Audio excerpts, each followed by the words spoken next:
تاج سجا دیا ہے۔ اس عقیدے کو عقیدہ ختم نبوت کہتے ہیں۔ اور اس عقیدے کی اہمیت کیا ہے؟ جس طرح رسول ماننا ضروری ہے، آخری رسول ماننا ضروری ہے، نبی ماننا ضروری ہے، آخری نبی ماننا ضروری ہے، جس طرح رسول نہ ماننے والا کافر ہے، آخری رسول نہ ماننے والا بھی کافر ہے، جس طرح نبی نہ ماننے والا مسلمان نہیں ہو سکتا، آخری نبی نہ ماننے والا بھی مسلمان نہیں ہو سکتا۔ یہ عقیدہ ختم نبوت ہے، اور یہی وہ عقیدہ ہے جس کے لیے حضرت سرکار سیدنا ابو بکر صدیق رضی اللہ تعالیٰ عنہ کو صحابہ کرام نے مشورہ دیا، اے امیر المومنین، ابھی میرے آقا پاک علیہ السلام کچھ دن ہوئے ہیں، آپ نے پردہ فرمایا ہے، مدینے کے آس پاس کئی قبیلے مرتد ہو گئے ہیں، دین چھوڑ دیا ہے، یہود و نصارہ اپنے ہتھیار تیز کر رہے ہیں، کفار و مشرکین مسلمانوں سے بدلہ لینے کی سوچ رہے ہیں، کہیں ایسا نہ ہو کہ وہ لشکر جو مسلمہ کذاب نبوت کے جھوٹے دعوے دار کا سر قلم کرنے جا رہا ہے، یہ لشکر مدینے سے چلا جائے اور مدینہ سپاہیوں سے خالی ہو جائے، یہود و نصارہ ہم پہ حملہ کر دیں، ہم مارے جائیں، ہماری عورتیں ماری جائیں، ہمارے بچوں کو کاٹ ڈالا جائے اور ہمارے گھروں کو جلا ڈالا جائے۔ حضرت کچھ دنوں کے لیے اس لشکر کو روک لیں، حالات سازگار ہو جائے، پھر لشکر روانہ کر دیجیے گا۔ آپ نے فرمایا، اے لوگوں، تم کہتے ہو کہ یہ لشکر چلا جائے گا، ختم نبوت کے تحفظ کے لیے جو حضرت اسامہ بن زید رضی اللہ تعالیٰ عنہ کی قیادت میں جا رہا ہے، رسول اللہ نے ختم نبوت کے لیے تیار کیا ہے، یہ لشکر چلے جانے کے بعد ہو سکتا ہے ہم پہ حملہ ہو سکتا ہے ہم مارے جائیں، ہو سکتا ہے ہمارے بچے مارے جائیں، ہو سکتا ہے ہمیں کاٹ ڈالا جائے۔ اللہ کی عزت کی قسم اٹھاتا ہوں، اگر مجھے یقین ہو، دوستو اگر بات سمجھ آئے تو سبحان اللہ ضرور بولنا، پچا نہیں جانا۔ فرمایا مجھے یقین ہو، آپ کہتے ہو کہ ہو سکتا ہے، میں کہتا ہوں اگر مجھے یقین ہو یہ لشکر جائے تو اس کے جانے کے بعد ہم پر حملہ ہوگا، ہمیں کاٹ ڈالا جائے گا، ہماری عورتوں کو مار ڈالا جائے گا، ہمارے بچوں کو ٹکڑے کر دیا جائے گا، گھروں کو جلا ڈالیں گے اور ہمارے ٹکڑے کر دیں گے اور ہمارے جسم کے ٹکڑے آسمان کے پرندے کھائیں گے۔ تو سن لو، مجھے کٹ جانا گوارا ہے، عورتوں کا کٹوا دینا گوارا ہے، بچوں کا سوا کروا دینا گوارا ہے، گھروں کا لٹوا دینا گوارا ہے، اور ٹکڑے ٹکڑے ہونے کے بعد آسمان کے پرندوں کا نوالا تر بن جانا گوارا ہے، لیکن وہ لشکر نہیں روک سکوں گا جو میرے مصطفیٰ کی ختم نبوت کے لیے جا رہا ہے۔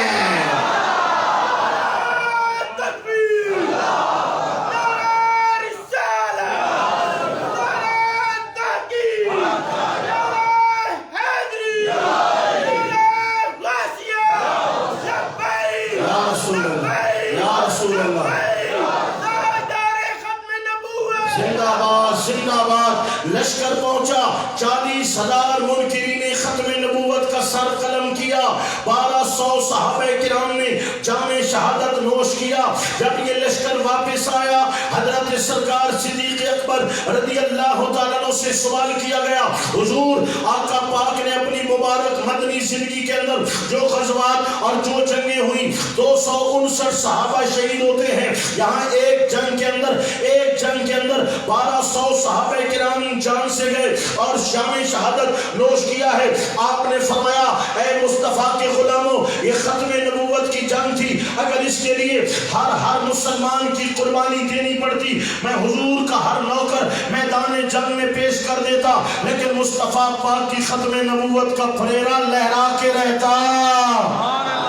یہ عقیدہ ختم نبوت ہے جس پر صحابہ کرام نے اس قدر پہرے دیے ہیں۔ لہذا دوستو، عقیدہ ختم نبوت الحمدللہ اس طرح عقائد اہل سنت میں عقیدہ علم غیب ہے، عقیدہ حاضر و نادر ہے، عقیدہ ادب مصطفیٰ ہے، مختلف عقائد ہیں، یہ ایک مسلمہ عقیدہ ہے۔ اور صحیح معنوں میں اگر عقیدہ ختم نبوت پر پہرا دیا ہے اور عقیدہ ختم نبوت کا صحیح معنی قوم کے سامنے پیش کیا ہے، الحمدللہ یا رسول اللہ کہنے والوں نے پیش کیا ہے۔